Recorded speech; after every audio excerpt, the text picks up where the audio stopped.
నమస్తే RVS news కి స్వాగతం. ఈనాటి వార్తా విశేషాలు చూద్దాం. ఈ నెల 15 నుంచి మహిళలకు ఉచిత ఆర్టీసీ బస్సు సౌకర్యానికి కేబినెట్ ఆమోదం. ఉచిత బస్సు పథకానికి స్త్రీ శక్తి అని పేరు పెట్టాం. స్త్రీ శక్తి పథకాన్ని రాష్ట్ర వ్యాప్తంగా అమలు చేస్తున్నాం. 8,456 బస్సుల్లో ఉచిత బస్సు పథకం అమలు. Palle Velugu, ultra Palle Velugu, express, metro express, city బస్సుల్లో అమలు. స్త్రీ శక్తి వల్ల కుటుంబానికి నెలకు 800 రూపాయల ఆదాయ అవుతాయని భావిస్తున్నా. ఈరోజు కూటమి ప్రభుత్వం ఇచ్చిన హామీలో మరొక హామీని అనౌన్స్ చేస్తూ కూటమి ప్రభుత్వం యొక్క విశ్వసనీయత, మా ప్రియతమ నాయకుడు చంద్రబాబు నాయుడు గారి కమిట్మెంట్ టువర్డ్స్ పబ్లిక్ ఏదైతే ఉందో అది ఎస్టాబ్లిష్ అయిందని చెప్పేసి మనవి చేస్తా ఉన్నాను. నేను ఇప్పటికే ఎన్టీఆర్ భరోసా ద్వారా 34,000 కోట్లు, తల్లికి వందనం 10,091 కోట్లు, అదేవిధంగా రైతు భరోసా కానివ్వండి, దీపం కానివ్వండి, దీపం 2 కానివ్వండి, అన్న క్యాంటీన్ కానివ్వండి, ఇవన్నీ కూడా అమలు చేస్తూ వచ్చాం.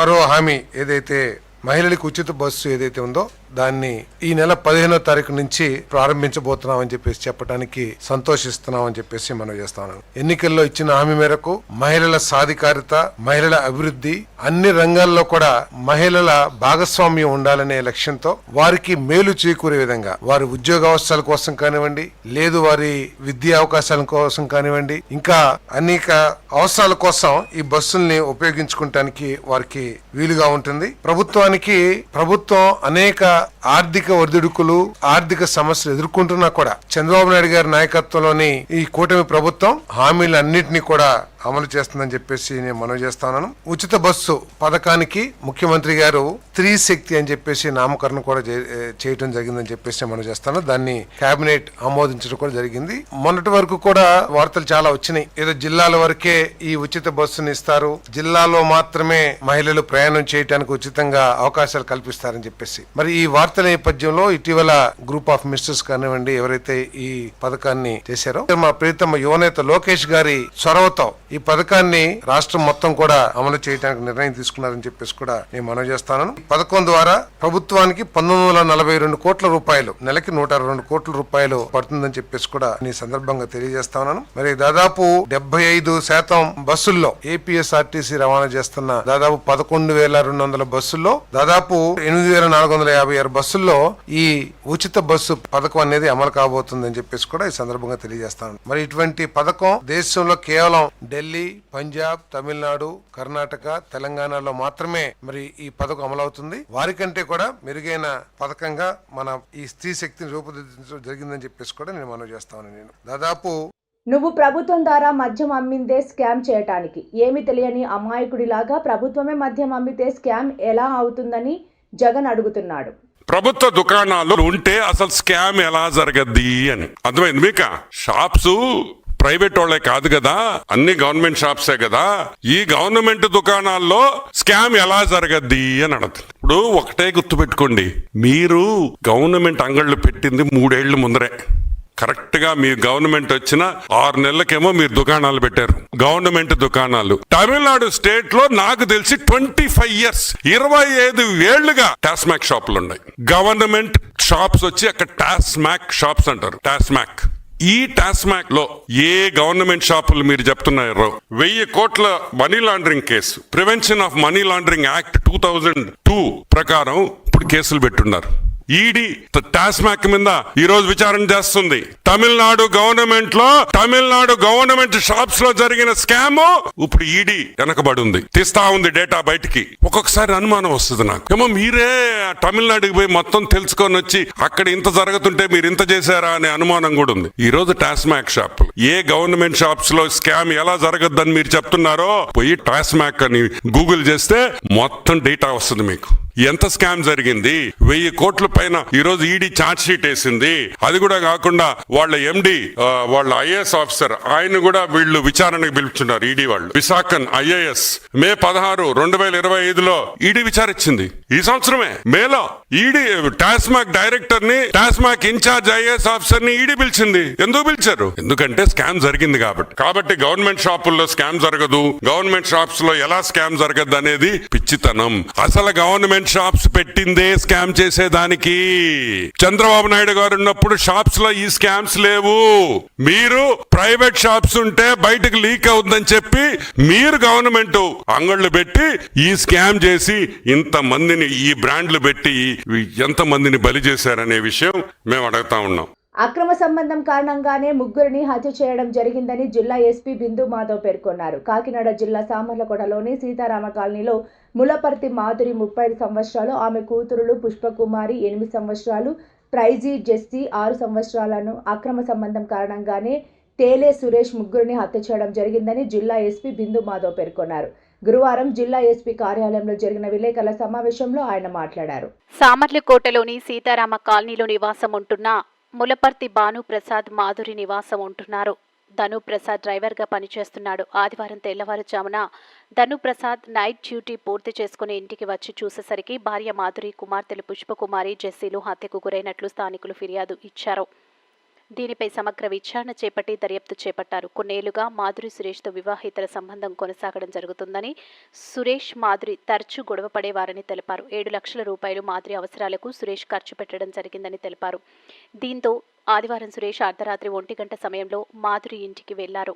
కొంతసేపు గడిపిన తర్వాత బంగారు వస్తువులు, వాషింగ్ మిషన్ కొనాలని మాధురి సురేష్ని అడిగింది. దీంతో కోపంతో సురేష్ దొడ్డి కర్రను, లారీలను తీసుకొచ్చి మాధురి తలపై బలంగా కొట్టడం జరిగింది. ఆ సమయంలో గొడవలో కేకలు వేయడంతో నిద్రలేచిన 2 పిల్లల్ని బలంగా కర్రతో కొట్టి చంపారు. మాధురి సురేష్కి మధ్య జరిగిన సెల్ ఫోన్ సంభాషణ ఆధారంగా హత్య కేసు మిస్టరీ ఛేదించడం జరిగిందన్నారు. ఈ కేసును విచారణ చేపట్టిన Peddapuram special branch DSP CI కృష్ణమోహన్లను ప్రత్యేకంగా అభినందించారు. ఈ సమావేశంలో special branch DSP CA Bhagavan తదితరులు పాల్గొన్నారు.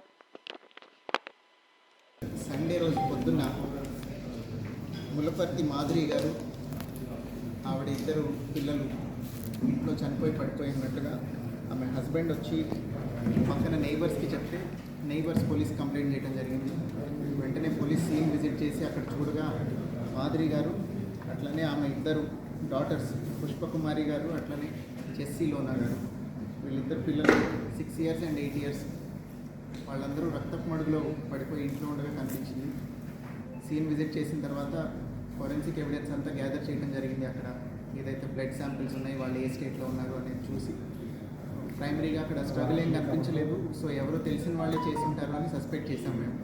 చేసిన తర్వాత టెక్నికల్ ఎవిడెన్స్ అంతా గ్యాదర్ చేసి తవ్వడం పట్లనే ఎవరెవరు కాంటాక్ట్లో ఉన్నారు చనిపోయిన విక్టిమ్తో ఇదంతా ఎంక్వైరీ చేసిన తర్వాత నిన్న దానిలో అక్యూజ్డ్ కింద తలే సురేష్ అనే ఆయన్ని అరెస్ట్ చేయడం జరిగింది. ఈ సురేష్ అనే అతను మాధురి గారితో ఒక 2 సంవత్సరాల నుంచి వివాహేతర సంబంధం కలిగి ఉంది. వాళ్ళిద్దరూ తరచూ కలుస్తూ ఉన్నారు. ఒక 2 సంవత్సరాల్లో ఒక 7 లక్షల రూపాయలు ఆమె నిమిత్తం, ఆమె కుటుంబ సభ్యుల నిమిత్తం ఖర్చు చేసినట్టుగా చెప్తున్నాడు అతను. అట్లనే ఈ మధ్యన అతని భార్యకు కూడా అనుమానం వచ్చి ఇంట్లో కూడా వివాహేతర సంబంధం ఏదో ఉందని ఆమె కొంచెం గొడవ పడటం జరుగుతుంది. అదే బ్యాక్గ్రౌండ్లో మాధురి గారితో కూడా కొంత గొడవ పడుతూ ఉన్నాడు. సో 3rd ఇన్సిడెంట్కి ముందు రోజు రాత్రి మాధురి గారి భర్త లేని సమయంలో ఆవిడ కాల్ చేసి పిలవగా ఆవిడ ఇంటికి వెళ్ళి వెనక డోర్ నుంచి ప్రవేశించి ఆవిడతో పాటు కాసేపు టైం గడిపిన తర్వాత ఇంకొంచెం బంగారము, వాషింగ్ మెషిన్ కొనమని ఆవిడ అడిగేసరికి అతని కోపంతో ఒక దుడ్డు కర్ర తీసుకొని ఆవిడని ఒక దెబ్బ కొట్టడం జరిగింది. కొట్టిన తర్వాత ఆవిడ కింద పడిపోయిన శబ్దానికి పిల్లలు లేచేసరికి వాళ్ళు ఎక్కడ ఐ విట్నెస్లు అవుతారు అని వాళ్ళిద్దరిని కూడా కొట్టేసి అక్కడి నుంచి వెళ్ళిపోయాడు. వెళ్ళిపోయిన తర్వాత మేము ఎప్పుడైతే అతన్ని అరెస్ట్ చేసామో 7వ తారీఖున షుగర్ ఫ్యాక్టరీ దగ్గర అక్కడ అతని లారీని కూడా సీజ్ చేయడం జరిగింది. ఆ లారీలో కొంత బంగారం, వెండి ఇవన్నీ కూడా కనిపించాయి. అవన్నీ ఎందుకు తీసుకొచ్చామన్నాడు ఇంకా ఇది దొంగతనం చేసి ఎవరో తీసుకెళ్ళిపోయినట్టు కనిపించినట్టు ఉంటుందని ఆవిడ వేళకున్న ఉంగరాలు లాక్కొని వచ్చేసాడు అతను. సో ఇవన్నీ సీజ్ చేసి ముద్దాయిని అరెస్ట్ చేయడం జరిగింది. కేసుని ప్రాపర్గా ఇన్వెస్టిగేట్ చేసి ఫర్దర్గా ఎవిడెన్స్ అంతా ఇంటాక్ట్ సబ్మిట్ చేసి తొందరగా ఛార్జ్ షీట్ చేసి స్పీడీ ట్రయల్లో పెట్టి ఈ కేసుని ఖచ్చితంగా కన్విక్షన్ వచ్చేలాగా విల్ ట్రై. ఈ కేసులో రిజిస్టర్ అయినప్పటి నుంచి కన్సిస్టెంట్గా ఎఫర్ట్స్ పెట్టి డిటెక్ట్ చేసిన ఎస్డిపిఓ పెద్దాపురం, అట్లనే Samarlakota inspector, CCS inspector Ankababu, Jaggampeta CI గారు వీళ్ళందరూ వర్క్ చేశారు ఈ కేసు మీద. ఇది తొందరగా డిటెక్ట్ అవ్వడానికి all their efforts are very crucial. అట్లనే ఐటీ కోర్ టీం కూడా అక్కడ టవర్ డంప్ కానీ కాల్ డేటా రికార్డ్స్ కానీ వెంటనే ఇచ్చి అనలైజ్ చేసి IT core inspector and his team also supported a lot. So I congratulate Peddapuram sub division in totality and also ఈ 3-4 inspectors ఎవరైతే నేను చెప్పానో, సామర్లకోట సిఐ, జగ్గంపేట ఇన్స్పెక్టర్, అట్లనే CCS inspector, IT core inspector అందరూ కూడా డిడ్ గుడ్ వర్క్. కేసు తొందరగా detect చేశారు. ఇంత సెన్సేషనల్ కేసుని క్విక్గా విత్ ప్రాపర్ ఎవిడెన్స్ డిటెక్ట్ చేయడం is a good thing. So will make sure that all evidence is properly submitted to the court and conviction comes in this. Kakinada జిల్లా సామలకోట మండలం వెంకటకృష్ణాపురం పంచాయతీ కొత్తూరు గ్రామంలో Bible machine బేతస్తా దేవాలయం వ్యవస్థాపకుడు రెవరెండ్ కె మోజేష్ పాల్ మందిరంలో సర్వ కాపరుల సహవాసము APF ఘనంగా జరిగింది. ఈ కార్యక్రమానికి ముఖ్య అతిథులుగా బైబిల్ మిషన్ స్వస్థత శాల వ్యవస్థాపకులు మరియు all pastor association president reverend doctor B Emmanuel పాల్గొన్నారు.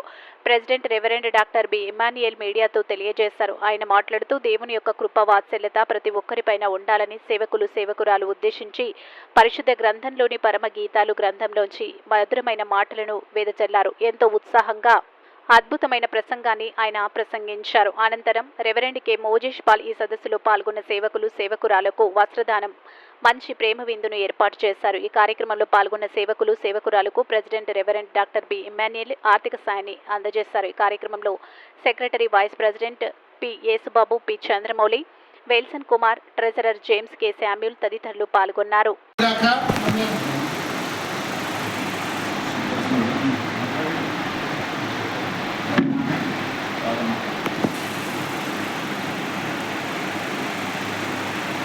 దేవునికి మహిమ కలుగును గాక.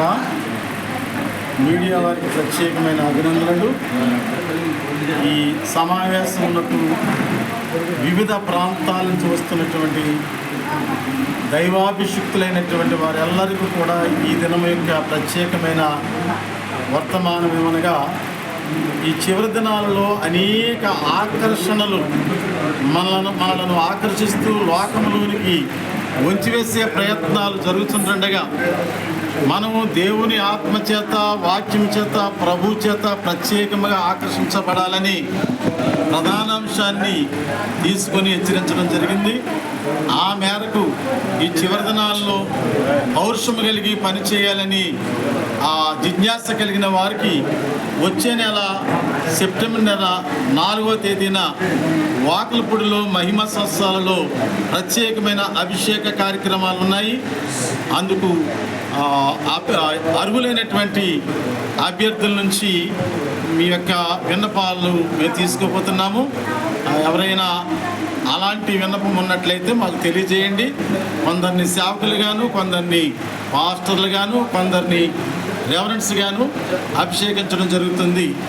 ఈ సమయంలో మరి సహకరించినటువంటి దైవజనులందరికీ, మరి ముఖ్యంగా పోస్ట్ పాస్టర్ గారు మోజెస్ పాల్ గారికి ప్రత్యేకమైన అభినందనలు తెలియజేస్తూ నా మాటలు ముగిస్తున్నాను. కాకినాడ జిల్లా కాకినాడ రూరల్ మండలం వలసపాకల గ్రామానికి చెందిన సురేష్ను విఆర్ఎస్ హెయిర్ క్రియేషన్స్ ట్రీట్మెంట్తో మోసపోయానంటూ 2 టౌన్ పోలీసులను ఆశ్రయించాడు. ఈ సందర్భంగా సురేష్ మీడియాతో మాట్లాడుతూ తన తలపై జుట్టు లేని చోట ట్రాన్స్ప్లాంటేషన్ చేసి హెయిర్ రప్పిస్తానని వచ్చిన ప్రకటనతో కాకినాడ నగర్ సీతాపతి స్వప్న సౌద అపార్ట్మెంట్లో ఉన్న హెయిర్ క్రియేషన్స్కి వెళ్లి కలిశారని తెలిపారు. అయితే 98,000 ప్యాకేజీతో తల రప్పిస్తామని చెప్పి తన వద్ద 10,000తో పాటు కంపెనీ వారే బజాజ్ ఫైనాన్స్ 8,000 చేయించి కంపెనీకి జమ చేశారని అన్నారు. సుమారు 9 నెలల నుంచి ట్రీట్మెంట్ చేస్తామని టెస్టులు చేసుకుని రమ్మని చెబితే వెళ్లిన ప్రతిసారి టెస్టులకు 3 నుంచి 4 వేలు ఖర్చు అయ్యేదన్నారు. ఈ నెల 5వ తారీఖున ట్రీట్మెంట్ చేస్తామని చెప్పి తలపై ఉన్న మొత్తం ఎక్కడ ఒరిస్సా నుండి తీసుకొచ్చిన బార్బర్ల చేతల మొత్తం కొరిగించారని వాపోయాడు. ఇంటి నుంచి బయటకు రావడానికి మానసిక క్షోభ అనుభవిస్తున్నానని కన్నీటి పర్యాంతమయ్యారు. ఎప్పటికే ట్రీట్మెంట్ చేయకుండా షుగర్ బీపీ ఉందని చెబుతూ తాత్సారం చేయడంతో న్యాయం చేయాలంటూ పోలీసులను ఆశ్రయించానని మీడియాతో తెలిపాడు. నాలాంటి వారు చాలా మోసపోయారని, ఇలాంటి వారిని ప్రభుత్వం శిక్షించాలని, పోలీసు వారు నాకు న్యాయం చేస్తారు, వారికి ప్రత్యేక ధన్యవాదాలు తెలిపారు. నమస్తే అండి, నా పేరు సురేష్ అండి. కాకినాడ మాది వలసపాకలండి. నేను ఫేస్బుక్లో హెయిర్ క్రియేషన్స్ అనే వాళ్ళది ఒక యాడ్ చూసి బట్టతల మీద ప్లాంటేషన్ చేస్తాం అతి తక్కువ ధరకు అన్నారని చెప్పేసి నేను వాళ్ళని అప్రోచ్ అవ్వడం జరిగిందండి. జరిగిన తర్వాత ఒకసారి వెళ్ళి వాళ్ళని కలవడం జరిగిందండి. కలిసిన వెంటనే వాళ్ళు నాకు బాగా మోటివేట్ చేసి నన్ను వాళ్ళు ఒక 80,000 రూపాయల లోన్ చేయించారండి. ఇమీడియట్గా 10,000 రూపాయలు క్యాష్ తీసుకున్నారండి. ఇది జరిగి సంవత్సరం అవుతుందండి. దసరా ఆఫర్ అని చెప్పేసి నాకు ఇచ్చారండి. ఇది 98,000 రూపాయల ప్యాకేజ్ కిందండి, దాదాపు 1,00,000 రూపాయలండి. అయితే ఈ రోజుకి కూడా వాళ్ళని ప్లాంటేషన్ చేయడానికి వెళ్తూ ఉంటే నీకు డయాబెటిక్ ఉంది, అది ఉంది, ఇది ఉంది, ఒకసారి టెస్టులన్నీ చేయించమని ఇప్పటికి ఒక 4 సార్లు టెస్టులు చేయించాల్సి వచ్చిందండి. చేయించిన ప్రతిసారి 4-5 వేల రూపాయలు ఖర్చు అవ్వడం జరిగిందండి. అలాగనే లాస్ట్ నిన్న 4వ తారీఖున నన్ను ప్లాంటేషన్ చేయడానికి రమ్మని అన్నారండి. అనేసరికి నేను వెళ్ళానండి. బీపీ అవి చూశారు, నార్మల్గా ఉంది అన్నారు. డయాబెటిక్ కూడా అంతా నార్మల్గానే ఉంది, చేసేస్తామన్నారండి. అన్న తర్వాత వాళ్ళు నా హెయిర్ అంతా రిమూవ్ చేసేసి 1 నిమిషం నాటకం ఆడేసి ఇటు అటును వాళ్ళు నాకు పంచి వేసండి, వెనకాల ఊండ్ చేశారండి. చేసి మీకు బ్లీడ్ అయిపోతుంది, ఆగట్లేదని చెప్పారండి. తీరా చూస్తే వాళ్ళు సర్జన్స్ కాదండి, ఎవరో బార్బర్ని తీసుకొచ్చి వాళ్ళు ప్లాంటేషన్ చేయించేస్తున్నారండి. డాక్టర్ గారు పర్యవేక్షణలో ఏమీ జరగలేదండి. ఎటువంటి డాక్టర్ వాళ్ళ హెయిర్ క్రియేషన్ లో ఎటువంటి డాక్టర్ గారు కూడా లేరండి. స్టాఫే వాళ్ళు. ఇది హెయిర్ క్రియేషన్ అండి. ఇది మన సృజన హాస్పిటల్ కి 3వ అపార్ట్మెంట్ లో 3rd ఫ్లోర్ లో ఉంటుందండి. హెయిర్ క్రియేషన్స్ అండి దాని పేరు. నేను ఇప్పటికే నేను తీసుకున్న లోన్ అమౌంట్ ఏదైతే ఉందో నేను తీర్చేయడం జరిగిందండి ఇప్పటికే. ఎందుకంటే దాదాపు సంవత్సరం అయిపోతుందండి. దయచేసి నా అమౌంట్ బ్యాక్ వచ్చేలాగా చేయాల్సిందిగా నేను కోరుకుంటున్నానండి. ఇప్పుడు ఏంటంటే వీళ్ళని నేను అప్రోచ్ అయిన వెంటనే 5 నిమిషాల్లో అండి నన్ను మోటివేట్ చేసి కమిట్ చేసి లోన్ చేయించడం వెంటనే చేయించేశారండి. నా దగ్గర ఉన్నటువంటి 10,000 రూపీస్ వీరికి ఇచ్చేయడం జరిగిందండి.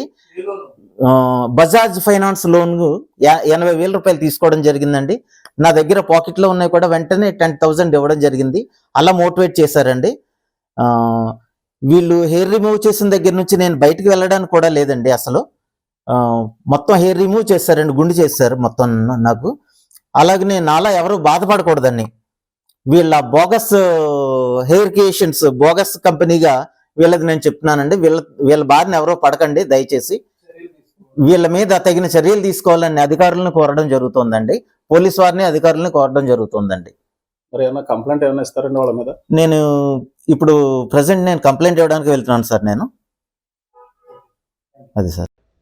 కాకినాడ జిల్లా ప్రతిపాడు నియోజకవర్గం శంకవరం మండలం నెల్లిపూడి గ్రామ శివారు మద్దుకూరి పెద్దకాపు శ్రీనివాసరావు పామాయిల్ వ్యవసాయ క్షేత్రంలో పతాంజలి ఫుడ్స్ లిమిటెడ్ పెద్దాపురం మరియు ఉద్యాన శాఖ ఆధ్వర్యంలో పామాయిల్ రైతులకు అవగాహన సదస్సుకు ప్రతిపాడు ఎమ్మెల్యే వరపుల సత్యప్రభ రాజా ముఖ్య అతిథిగా పాల్గొన్నారు. అధికారులతో కలిసి ముందుగా ఎమ్మెల్యే సత్యప్రభ రాజా ఫామాయిల్ మొక్కలు నాటే కార్యక్రమం చేపట్టారు. అనంతరం మైక్రో ఇరిగేషన్ సిబ్బంది ఏర్పాటు చేసిన స్టాల్స్ ని పరిశీలించారు. ఈ సందర్భంగా ఏర్పాటు చేసిన సమావేశంలో ఎమ్మెల్యే సత్యప్రభ మాట్లాడుతూ ఈ ప్రాంత రైతులు ఫామాయిల్ తోటలు వేయడం వలన అధిక లాభాలు పొందవచ్చునని అన్నారు. మరియు కాకినాడ జిల్లా micro irrigation project director GVVV Prasadarao మాట్లాడుతూ కేంద్ర రాష్ట్ర ప్రభుత్వాల సహకారంతో ఫామాయిల్ రైతులకు ప్రభుత్వం నుంచి అనేక రాయితీతో పాటు సబ్సిడీతో పాటు మొక్కలు ఉచితంగా రైతులకు అందజేస్తామని వివరించారు. టీడీపీ నాయకులు పర్వత సురేష్, బద్ది రామారావు, వెన్న శివ, జనసేన కన్వీనర్ మేడిశెట్టి బాబీ, అదేట్రా వరహాలు బాబు, శంకవరం రౌతులపూడి ఇన్ఛార్జ్ ఉద్యానవన శాఖ అధికారి K Divyasri, Patanjali foods private limited Peddapuram V Pattabhiram, AGMD Ravindra, రైతు సేవా కేంద్రం సిబ్బంది, ఉద్యాన శాఖ సిబ్బంది, పతాంజలి ఫుడ్ సిబ్బంది, మైక్రో ఇరిగేషన్ ప్రాజెక్ట్ సిబ్బంది, అధిక సంఖ్యలో రైతులు తదితరులు పాల్గొన్నారు. 1 ఎకరానికి 11,001 రూపాయి రైతుకి సబ్సిడీ రూపంలో ప్రభుత్వం అందిస్తుందండి. అదేవిధంగా పంట పండించేటప్పుడు పామాయిల్ తోటలు సాగు చేసేటప్పుడు ఎరువుల నిమిత్తం మొదటి సంవత్సరం నుంచి 4వ సంవత్సరం వరకు కూడా 8,400 రూపాయలు ప్రభుత్వం రాయితీ కల్పిస్తుందండి హార్టికల్చర్ డిపార్ట్మెంట్ ద్వారా. అదేవిధంగా పంట సాగు చేసేటప్పుడు అంతర పంటలు కూడా సాగు చేస్తే ఎక్కువగా ఆదాయం తీసుకోవడానికి అవకాశం ఉంది కాబట్టి అంతర పంటలు కూడా ప్రోత్సహించడం జరుగుతుంది. పామాయిల్లో ముఖ్యంగా అంతర పంటల కింద అంటే పెరిగినటువంటి పామాయిల్ అంతర పంటల కింద మనం కోకో సాగు చేసుకోవచ్చు, అదేవిధంగా ఒక్క సాగు చేసుకోవచ్చు, మిరియం సాగు చేసుకోవచ్చు, అనాస సాగు చేసుకోవచ్చు, అదేవిధంగా ఇతర పూల తోటలు కానీ ఇవన్నీ కూడా మనం సాగు చేసుకోవడానికి అవకాశం ఉందండి. సో ఈ పంటలు అంతర పంటల సాగు నిమిత్తం కూడా 4 సంవత్సరాల వరకు కూడా మనకి 8,400 రూపాయలు మొదటి సంవత్సరం 4 సంవత్సరాల వరకు ఇస్తూ ఉందండి. అదేవిధంగా పెరిగినటువంటి పామాయిల్ తోటలు అంతర పంటలు సాగు చేసుకోవడానికి మనకి కోకో పంటలు, తర్వాత అదేవిధంగా ఒక్క, మిరియము, అనాస ఇలాంటివన్నీ కూడా అనుకూలంగా ఉంటాయండి. అవన్నీ కూడా సాగు చేసుకుంటే రైతులకి త్వరగా ఆదాయం రావడం, ఎక్కువ ఆదాయం రావడం, త్వరగా అభివృద్ధి చెందడానికి అవకాశం ఉంటుందండి. మొత్తం కలిపి 1 ఎకరానికి 27,801 రూపాయి హార్టికల్చర్ డిపార్ట్మెంట్ ద్వారా ప్రభుత్వం సబ్సిడీ కల్పిస్తుందండి ఆయిల్ పామ్ తోటలు సాగు చేయడం కోసం. అదేవిధంగా మనకి మొక్క మనం నాటేటప్పుడు గొయ్యి తీయడానికి, అదేవిధంగా మొక్క పెంచేటప్పుడు సస్యరక్షణకి ఇతర పనులకు అన్నిటికీ కూడా ఉపాధి హామీ పథకాన్ని కూడా అనుసంధానం చేయడం జరిగింది హార్టికల్చర్ డిపార్ట్మెంట్లో ఆయిల్ పంప్ ఏరియా ప్రోగ్రామ్కి. దానికి దాంట్లో గుంతలు తవ్వడానికి, మొక్కలు నాటడానికి, మొక్కల పెంపకం సంరక్షణ నిమిత్తం మరి ఇతర పనుల నిమిత్తం సుమారుగా ఒక ఎకరానికి 47,648 రూపాయలు మనకి ఉపాధి హామీ పథకం ద్వారా ఈ యొక్క రైతులకి సహాయం చేయడం జరుగుతుందండి. సో ఉపాధి హామీ పథకం అనేది అనుసంధానం చేసి హార్టికల్చర్ డిపార్ట్మెంట్కి ఆయిల్ పంప్ తోటల విస్తరణ పథకాన్ని ప్రభుత్వం పెద్ద ఎత్తున ప్రోత్సహిస్తున్నారండి. ప్రభుత్వం నుంచి 100% మనకి ఈ మైక్రో ఇరిగేషన్లో కూడా ఎస్సీ ఎస్టీ రైతులకి 5 ఎకరాల లోపు ఉంటే 100% రాయితీ ఇవ్వడం జరుగుతుందండి డ్రిప్ ఇరిగేషన్ ఏర్పాటు చేసుకోవడానికి. అదేవిధంగా ఇతర రైతులకి 5 ఎకరాల లోపు ఉంటే వాళ్ళకి 90% సబ్సిడీ ప్రొవైడ్ చేయడం జరుగుతుందండి. అదేవిధంగా 5 నుంచి 10 ఎకరాలు ఉన్నటువంటి రైతులకి ఇంతకుముందు 50% ఉండేదాన్ని 70% చేయడం జరిగింది. 1 నుంచి 5 ఎకరాలు ఉన్నటువంటి రైతులకి అయితే ఇంతకుముందు 70% ఉండేదాన్ని ఇప్పుడు 90% చేయడం జరిగిందండి. అదేవిధంగా 10 ఎకరాల పైన ఉన్నటువంటి రైతులకి 50% రైతులతోటి డ్రిప్ ఇరిగేషన్ సదుపాయాలు కల్పించడం జరుగుతుందండి. స్ప్రింక్లర్ ఇరిగేషన్ కావాల్సినటువంటి రైతులకి 50% రైతు అన్ని రకాల రైతులకి కూడా ప్రభుత్వం సబ్సిడీ కల్పిస్తుందండి. సో పామాయిల్ తోటలు సాగు చేయడంతో పాటుగా ఈ యొక్క మైక్రో ఇరిగేషన్ పథకాలైనటువంటి డ్రిప్ మరియు స్ప్రింక్లర్ను కూడా రైతులు సద్వినియోగం చేసుకుని ఈ ఆయిల్ పామ్ తోటలు సాగు చేస్తే రైతు త్వరగా అభివృద్ధి చెందడానికి, ఆర్థికంగా లాభపడడానికి. ఈ వార్తలు ఇంతటితో సమాప్తం. నమస్కారం.